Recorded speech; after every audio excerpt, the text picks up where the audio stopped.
Donald Trump to decide on North Korea list after Asia visit.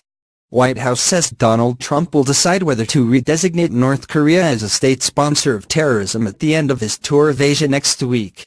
U.S. President Donald Trump will decide whether to redesignate North Korea as a state sponsor of terrorism at the end of his tour of Asia next week, the White House said on Wednesday.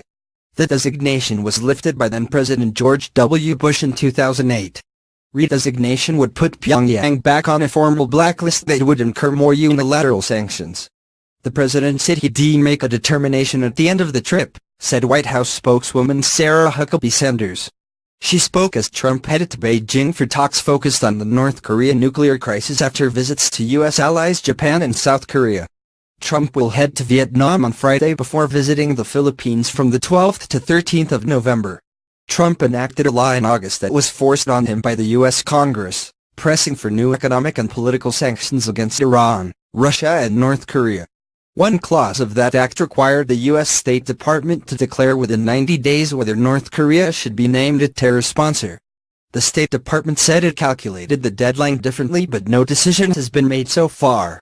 A senior White House official said North Korea had been removed from the list under Bush as part of a hopeful attempt to lure them into reversing the threat, and of course that didn't work out.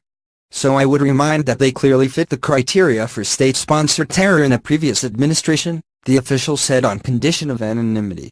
In Beijing, Trump will seek to persuade President Xi Jinping to do more to pressure his country's Cold War-era ally North Korea to drop its nuclear ambitions. China has supported a package of tough United Nations economic sanctions and imposed its own financial restrictions. But the Trump administration says it could do more to reduce trade with North Korea, whose commerce overwhelmingly relies on its wealthier neighbor. I think that if you look at the activity across that China-North Korea border, certainly there is still some trade taking place, the U.S. official